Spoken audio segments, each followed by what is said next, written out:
You know, I don't know when I have been more concerned about our economy and the direction we're headed, and at the same time more optimistic about the potential for the future of our country as I am right now.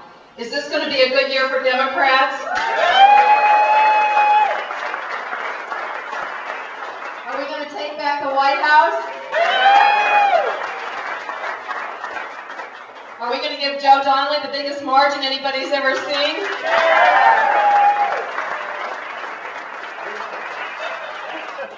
Are we going to take back the governor's office?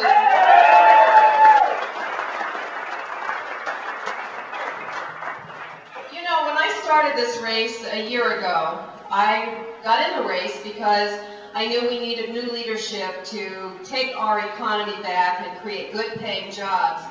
And over the course of the last year, watching through our primary and then watching as our economy has taken a downturn, I think my mission has changed because what we need at the federal level is such strong leadership that we've not had in the Bush years. And I think my mission has now become to be a partner in change with the next President of the United States, our next door neighbor, Senator Barack Obama.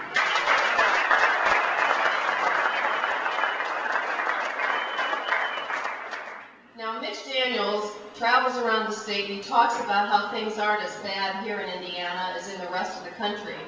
Let's just take a look at the facts because I think he needs a reality check. Hoosiers are now making 87 cents on the dollar. During the Bio-Bannon years, we were running ahead of the rest of the country, but now 87 cents relative to the rest of the country. We have not had an unemployment rate this high since 1987 when the Republicans controlled the governor's office. We have about a 1/3 high school dropout rate here in Indiana. We have the second highest business bankruptcy rate and one of the highest home mortgage foreclosure rates in the country. And then let's take a look at the country. You know, Mitch Daniels was one of George Bush's top economic advisors as his budget director.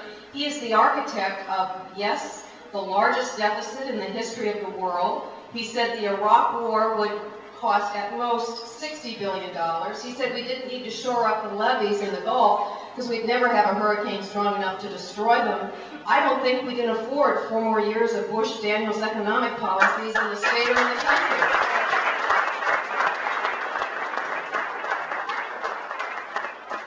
I'm glad you agree with me on that. I also believe that we have tremendous potential and promise to rebuild our state's economy. And if you think about the fact that we have Lake Michigan on the north, the Ohio River on the south, an incredible workforce, and we are situated right in the heart of America. We truly are the crossroads of the Midwest. There is no reason that we can't create the kinds of jobs that we were once known for, the kinds of jobs that people moved here to have. And I know that many of us in this room come from families that moved here because of the good-paying jobs and the benefits and the opportunities. We can do that again, but to do it is going to take some major reform, and we're going to have to go in a completely different direction than the direction Mitch Daniels has been taking us.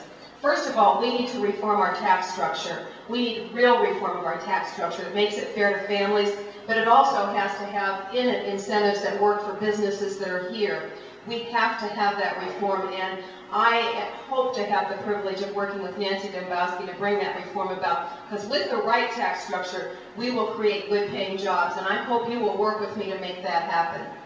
But we need to bring down healthcare costs here in Indiana. Healthcare costs higher than in other states, and there's something that we could do that would be fairly simple and it would work.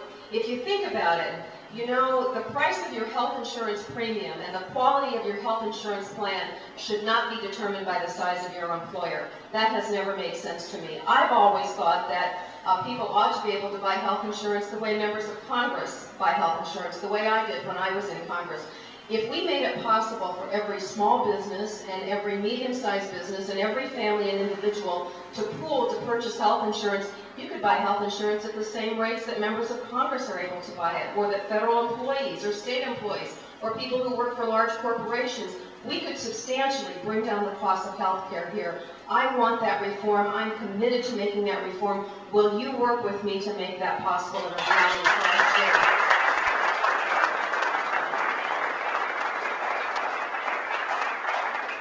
We also need to reform our education policy. And as governor, I am going to be a leader in working with other governors to reform No Child Left Behind, because it is leaving too many of our children behind. But we are also going to have the flexibility that we need here so that our teachers can teach the needs of the students rather than to a standardized test. We're also going to reinvest in vocational education, because the studies show when you have a strong vocational education program, you increase your high school graduation rate, but you also have students ready to go out in the workforce. Will you work with me to reform our education policy? To make top of the hour to do their job in the classroom. And then finally, we've got to stop this privatization madness of Mitch Daniels. What has he been thinking? From the toll road to FSSA to prisons, and now he says he wants to privatize the lottery. Let me tell you a number that I saw that I find very disturbing. On the toll road, the $3.8 billion, the estimates are that the foreign consortium will have that investment recouped in 15 to 20 years.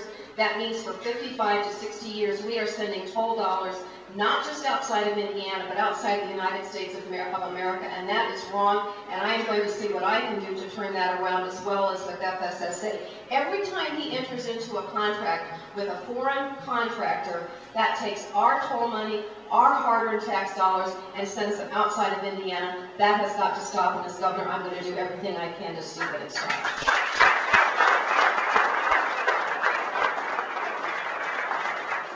Now, this is a tough race anytime you are a Democratic challenger in a Republican state, although I actually think that by November 4th we might be blue.